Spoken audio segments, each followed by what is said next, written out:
សូមជំរាបសួរពុកម៉ែបងប្អូនទាំងអស់គ្នាបាទនៅក្នុងថ្ងៃនេះបាទលេខសំណាងថ្ងៃនេះបានចេញជាតម្រុយចែកជូនឲ្យពុកម៉ែបងប្អូនទៀតហើយបាទប៉ុន្តែ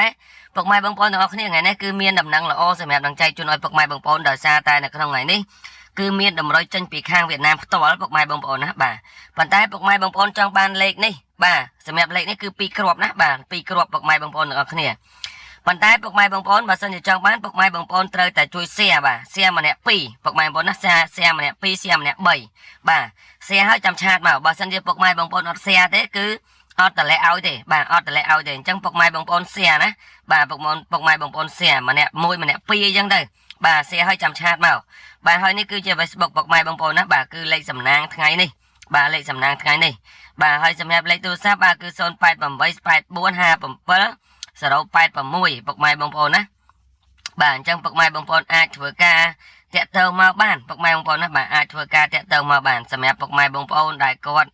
ចង់បានលេខនៅក្នុងថ្ងៃនេះបាទអាចធ្វើការតាក់ទងមកពុកម៉ែបងប្អូនបាទប៉ុន្តែបញ្ជាក់ណាគឺពុកម៉ែបងប្អូនត្រូវតែ share ម្នាក់1ម្នាក់2សិនចាំឆាត